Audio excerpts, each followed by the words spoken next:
जी महेश्वरी को लाल सलाम। लाल सलाम, लाल सलाम। मोहन सूप जी महेश्वरी अमर रहे, अमर रहे, अमर रहे। मोहन सूप जी महेश्वरी अमर रहे, अमर रहे, अमर रहे। साथियों, आज प्रोफेसर मोहन सूप जी महेश्वरी की जयंती के अवसर के ऊपर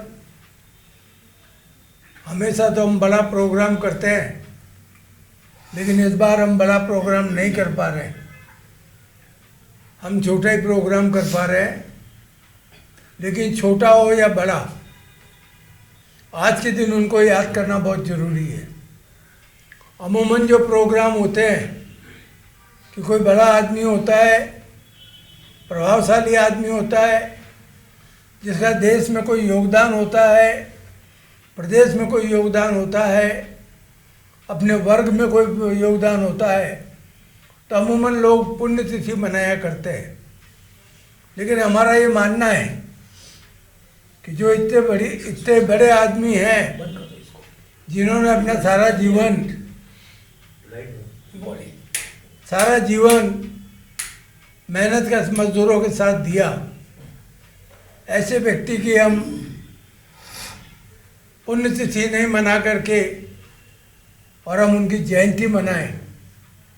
इसलिए आज उनका जन्मदिन है। वैसे अब ये कितना हुआ है ये तो मैं नहीं बता सकता, क्योंकि इतनी डिटेल मेरे पास है भी नहीं। 1936 में जन्मे थे।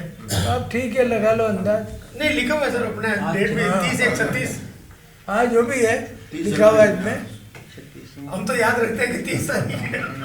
तो आज उनका जन्मदिन है और हम उनको याद कर रहे हैं।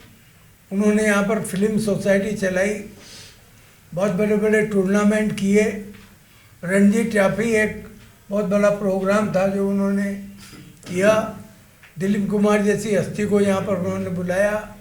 ऐसे बहुत सारे कार्यक्रम हैं, लेकिन ख़ास तौर से 1 मई मजदूर दिवस के दिन वो हमारे साथ कतारबंद होकर चलते थे।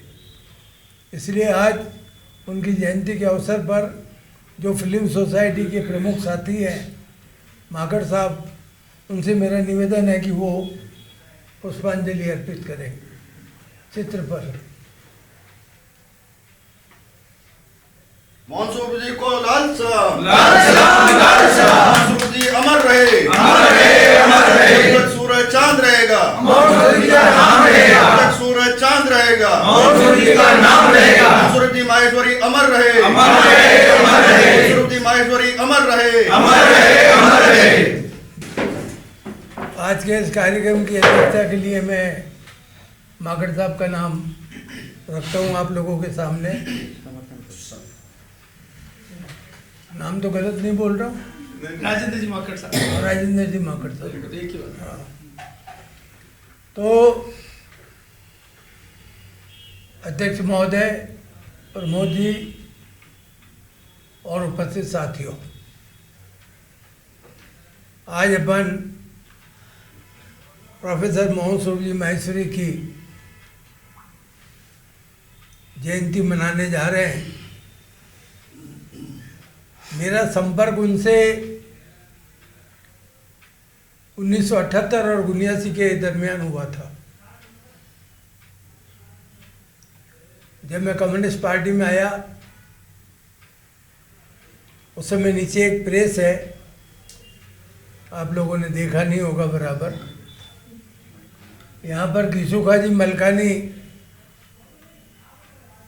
बैठा करते थे, और ये वही जगह थी प्रेस की जहाँ पर राजस्थान की कम्युनिस्ट पार्टी का स्थापना हुई थी। ये वो जगह है।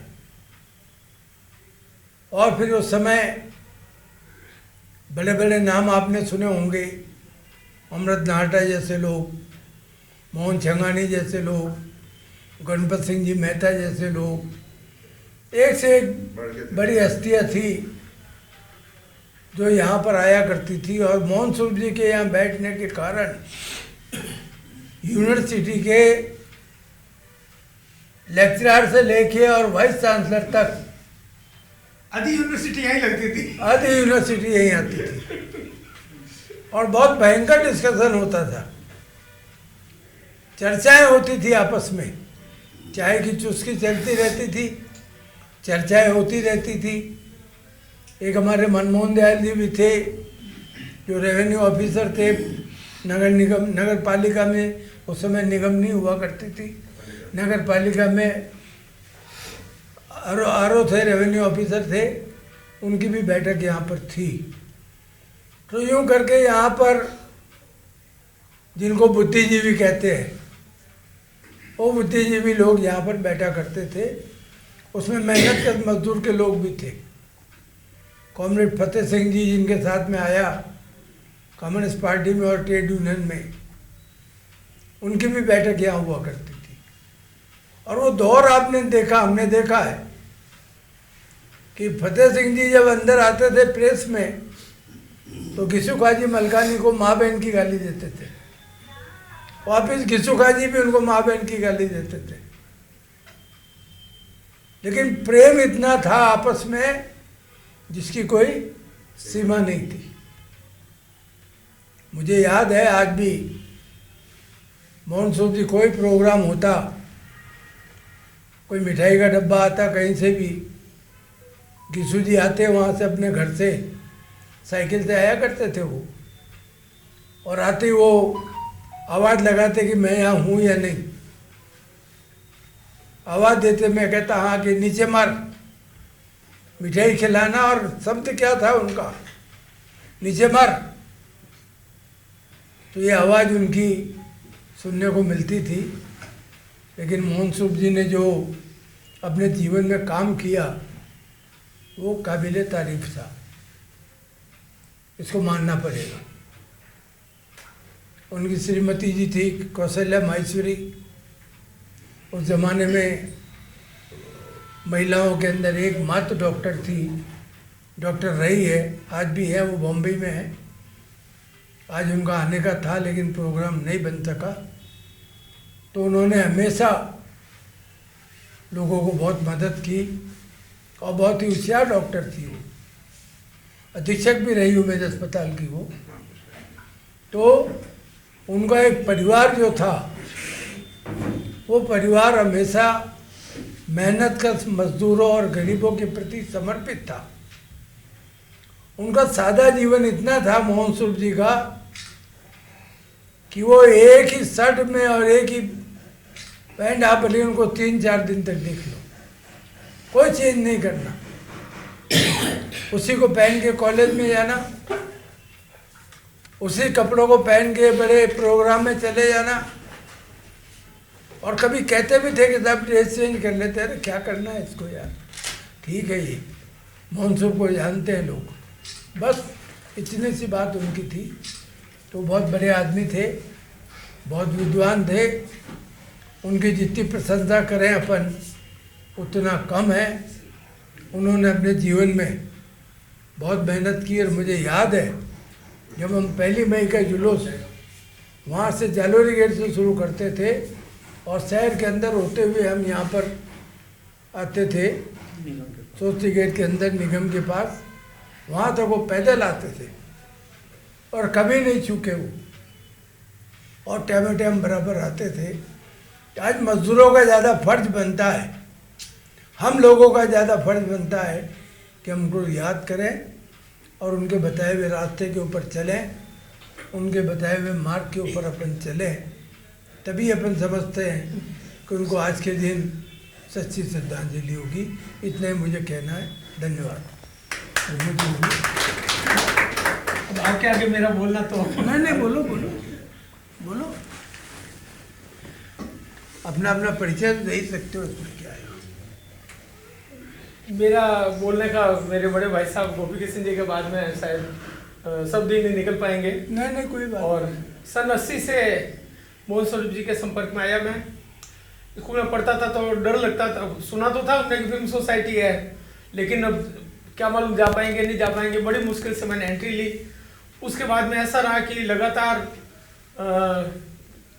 मेरा पढ़ने के साथ साथ थोड़ा इलेक्ट्रॉनिक में रुचि रही थी और ऑडियो और वीडियो का थोड़ा सा काम रहा था। तो मैं धीरे धीरे, उन्होंने मेरे को प्रोजेक्ट की भी जिम्मेदारी संभाल दी थी। तो उनके हमारे पहले 16 mm की फिल्मों के प्रोजेक्टर होते थे, तो वो करीबन संचालन, उसको रिपेयरिंग करना, एक अब्दुल रहमान जी थे, तो गीसू जी के भाई, पहले तो वो करते थे। फिर जब लगा कि उन्होंने कहा यार अब आप भी करो, तो फिर उस प्रोजेक्ट का जिम्मेवारी काफ़ी कुछ मेरे ऊपर आ गई। 16 mm से बाद में फिर वीडियो पे आ गए, तो वो जैसा भी है मतलब उनको संचालन करने का अभी तक हमारा जिम्मा है। और आइंदा भी हमने देखा कि उन्होंने जो पौधा लगाया है उसमें जितना हमारे में सामर्थ्य हम उसको सींचते जाए, हम उनको कभी भी नहीं भूल सकते। वो ऐसे प्रेरणा के स्रोत थे, मतलब चाहे मैंने कॉलेज में उनसे पढ़ाई नहीं की, लेकिन मतलब 100 टीचरों से जितना समझ सकते हैं ना, उनसे ज़्यादा उन्होंने हमारे को समझाया है। मैं उनको मेरा बड़ा भाई, मेरे गुरु, मेरे अभिभावक, सभी कुछ मैं उनको मानता हूँ। और जब बीमार भी थे, वो काफ़ी पीछे बीमार रहे थे, कहीं आना जाना नहीं होता था, तो मेरे पड़ोसी और कुछ लोग जानते थे उनको, तो बोलते यार ये तो कहीं नहीं जाते हैं, तुम्हारे यहाँ कैसे आते हैं। तो हमारा सिंक्रोनाइजिंग था ऐसा कि वो मेरे को समझते थे, मैं उनको समझता था, और आज वो भी प्रेम हमारे को गोपी की जिंदगी दे रहे हैं। तो हम वो उनकी अनगिनत उनके काम है हर। अच्छा, दूसरे उन्होंने कभी भी मतलब इतने कार्यक्रम करवाए, और कभी उन्होंने ये नहीं कहा कि ये पैसा ये अकाउंट उनमें जोड़ दें, अपने जेब से लगाते थे हमेशा। उनको देख के मेरे को भी प्रेरणा मिली, तो मैं जितना भी हो सके अब करवाओ, तो हम भी करते थे। एम्बेसियों में जाना, अलग अलग एम्बेसियों में जाना, विदेशों की जो फिल्में, ऐसी फिल्में होती थी आर्ट मूवीज जो कि सिनेमा हॉल में नहीं आती थी और आम आदमियों की पहुंच से बाहर थी। आज तो इंटरनेट है, लेकिन आज भी बहुत सारी फिल्में ऐसी है इंटरनेशनल जो बड़े आर्ट फिल्में हैं जो इसमें सिनेमा हॉल में नहीं आती है और इंटरनेट पे भी नहीं मिलती है। तो ऐसी फिल्में वो एम्बेसियों से लाते थे, और हर जगह उनका इतना प्रेम और मधुर व्यवहार था। फिर फिल्म सेंसर बोर्ड के वो मेंबर भी बने, और इंटरनेशनल फिल्म फेस्टिवल के जूरी भी बने, उनके जज उनके। और मैंने भी इंटरनेशनल फिल्म फेस्टिवल अटेंड किया उनके हिसाब से। और ये सम्मान की बात है कि हिंदुस्तान के अंदर यूरोपियन यूनियन के फिल्म फेस्टिवल जो कि बहुत प्रेस्टिजियस होते हैं, हमने जोधपुर में करवाए, और उसमें बहुत कुछ सहयोग गोपी किशन जी का रहा। हमारे हर कार्यक्रम में गोपी किशन जी का, इनका और ये तीनों का हमारा ऐसा रहा है कि शायद हम परिवार के सदस्य हैं, यही माना। और माकड़ साहब की तो खैर हमेशा इनकी उपस्थिति रही हमारे साथ में, हमेशा इनका सहयोग रहा है। तो मैं इससे ज़्यादा मैं कुछ बोल नहीं सकता, बाकी कुछ आप बता दो सब। राजेंद्र जी बोल रहे हैं, बाद में बोल लेंगे। बोलो बोलो। इंदिरा गांधी के ज़माने में थे वो सेंसर बोर्ड के मेंबर, इंदिरा गांधी भी थी उसमें। अखिल भारतीय ट्रेड यूनियन केंद्र के राष्ट्रीय महासचिव कॉमरेड गोपी किशन जी, भाई नदीम खान, प्रमोद जी और साथियों, आज मोहन स्वरूप जी मैसी साहब की जयंती के मौके के ऊपर अपन इकट्ठे हुए हैं। और वो एक बहुत बड़े परिवार से, साधन संपन्न परिवार से, उनके पिताजी जोधपुर के हाकिम थे। उस ज़माने में हाकिम होना बहुत बड़ी बात थी, और राजाओं के राज के अंदर हाकिम थे। कलेक्टर ऑफिस में वो जाते थे तो 5 ही रोड के ऊपर उनका मकान था, वहाँ से मकान के तांगे के अंदर जाते थे। उनका कहना था वहाँ जाऊँगा मैं तो जल्दी जाऊँगा, ऑफिस के अंदर जल्दी पहुँचूँगा और काम किसी जनता का काम होगा। और वापस आते समय वो पैदल आते थे कि अब तो घर ही जाना मुझे, घर जा कर के कोई ज़्यादा ऐसी बात नहीं है। और इतने ईमानदारी के अंदर उनकी इतनी मिसाल थी कि पूरे हिंदुस्तान में, पूरी दुनिया में नहीं मिल सकती थी।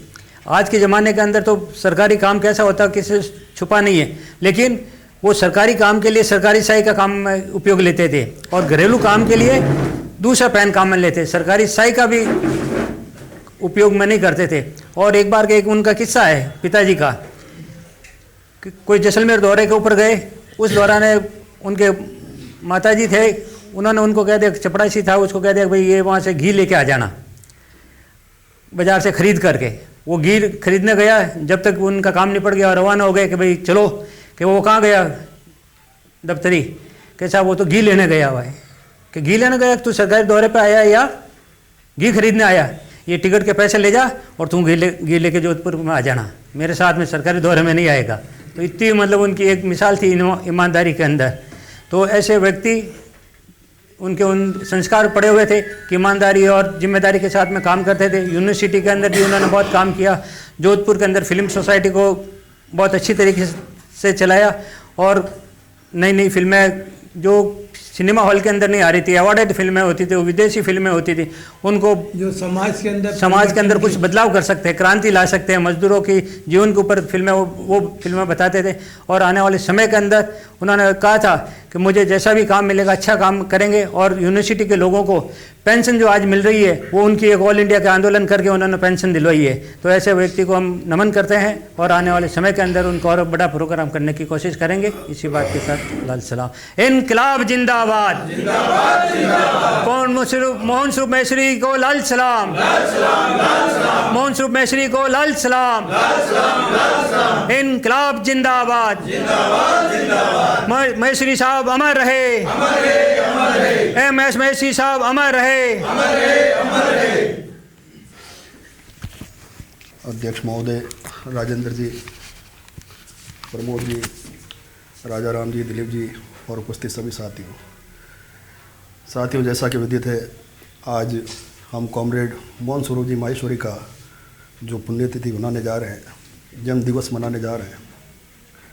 तो ये उन्हीं का प्रेरणा हमेशा हम लोग आगे लेके आज तक, जब से उनका देहांत हुआ, जब से लेके आज तक कॉमरेड गोपी कृष्ण जी के नेतृत्व में हर बार कभी छोटा तो कभी बड़ा प्रोग्राम हम लोग करते आए हैं। क्योंकि कॉमरेड मोहन स्वरूप जी एक ऐसी हस्ती थी कि उन्होंने मजदूर आंदोलनों के अंदर बरोबर योगदान दिया और कॉमरेड गोपी कृष्ण जी के साथ कंधे से कंधा मिलाकर हमेशा साथ में हर आंदोलन के अंदर अपना पूरा सहयोग दिया। ठीक उसी तरह 1 मई दिवस का जो जुलूस हमारे जोधपुर से जो निकलता है, उस मई जुलूस के अंदर भी कॉमरेड मोहन स्वरूप जी चाहे जोधपुर में होते, चाहे बॉम्बे में होते, चाहे कहीं भी होते, वो एक बार ज़रूर अपनी उपस्थिति दर्ज करवाने के लिए हमारे बीच, हमारे मजदूर साथियों के बीच में आते थे।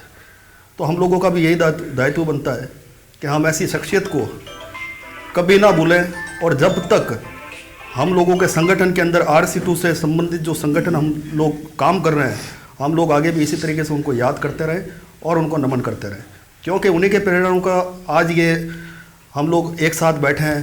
कारण कॉमरेड गोपी कृष्ण जी ने, मैंने मेरे जहाँ तक समझा है, तो एक ही शख्सियत ऐसी थी जो नीचे नाल पे आकर के खड़े होके जो आवाज़ दिया करती थी, जो मैं नाम नहीं ले सकता कि गोपी, ये नाम सिर्फ इन्हीं के मुंह से मैंने सुना। बाकी कोई ऐसा शख्स ऐसा नहीं हुआ जिसने कभी गोपी कृष्ण जी को कॉमरेड या बॉस के अलावा कोई नाम दिया हो। तो यह आपका तो बहुत बड़ा सौभाग्य था कि उन्होंने बहुत लंबे समय काम किया। मुझे भी अवसर मिला, बहुत ज़्यादा लंबे समय तो काम मैंने इनके साथ नहीं किया, लेकिन हाँ 4-5 साल तो मैंने भी इनके साथ में काफ़ी हद तक सीखने की कोशिश की। और आगे भी मैं यही कहूँगा कि जिस तरीके से उन्होंने हमें जो रास्ता बताया, जो मार्गदर्शन बताया, उसके ऊपर चल के और इनके आंदोलनों को वापस और आगे बढ़ाना है। और जिस तरीके से इन्होंने कर्मचारी हितों में काम किया, मजदूर हित में काम किया, किसान हित में काम किया, ठीक उसी तरीके से हम लोगों को भी काम करना है और आगे बढ़ना है। धन्यवाद। लाल सलाम। लाल सलाम। बॉस ने बताया कि इतना बड़ा आदमी रहे और साथ काम करना मजूरा हित में रस्तो बतायो और काम करवाओ था। आज बरस माता अपन चलनो है, बॉस भी रस्तो बतावे। आज अपन इकट्ठू बुलाई प्रान के भाई और सीखना जरूरी है, अपन देखना जरूरी है कि कहीं कर रही आओ, तो इनमें ज़रूरी है। और आज ऐसे की सरकारान बिन टाइम भी ही बिन सरकारों लड़नो कोई मामूल चीज़ को नहीं। आज तो साबन फोन ऑन सब चीज़ें भी है। बिन साधन कटा, पैसा कटा, कितना मजदूर परेशान ना। आज मजूरान आज़ाद दी रही तो ए लोग दी रही।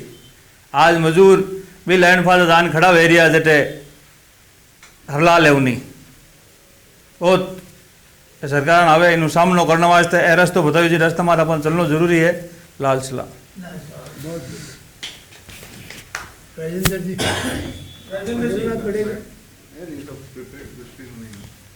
तो भी आप जानते हो तो वो तो सिंथेटिक रियलिटी तो डायरेक्ट आता है। आप तो बहुत पुराने साथी हो। हाँ, करीब 1970 से मैं उनके साथ लगातार रहा। देखो उन्होंने हमेशा हमें छोटा भाई समझ के किया। और उस समय कुछ समय पहले ही फिल्म सोसाइटी की हुई थी। तो जब से स्टार्ट हुई थी, मैं कॉलेज में एडमिट हो गया था। मेरी एज कम होने की वजह से उन्होंने पहले मेरे को 1 साल तो मेंबर नहीं बनाया। फिर जब उन्होंने इंटरेस्ट देखा तो फिर तब से मेरे को अपने साथ जोड़ लिया और तब से उनका व्यवहार जो रहा है बिल्कुल ब्रदरली रहा। और उस समय सर्किट हाउस में पिक्चर चला करती थी, रेंट पे लिया हुआ था, तो वहाँ 15, 20, 25 होते आते थे और प्रोजेक्टर वर्क पे 16 mm की आती थी। तो तब से जुड़े रहे और उसके बाद में तो काफ़ी आता। बहुत बढ़िया। देखो आप 70 से जुड़े हुए हैं, 53 साल, मुझसे भी पहले से संपर्क। आधी सदी गई बड़ी। हाँ, नारे लगाओ। इनकलाब जिंदाबाद, जिंदाबाद, जिंदाबाद। प्रोफेसर मोहन स्वरूप जी को लाल सलाम, लाल सलाम, लाल सलाम। प्रोफेसर मोहन स्वरूप जी को लाल सलाम, लाल सलाम, लाल सलाम। इनकलाब जिंदाबाद, जिंदाबाद, जिंदाबाद। मेसरी साहब अमर रहे, अमर रहे, अमर रहे। मेसरी साहब अमर रहे, अमर रहे, अमर रहे। प्रोफेसर मेसरी साहब को लाल सलाम, लाल सलाम।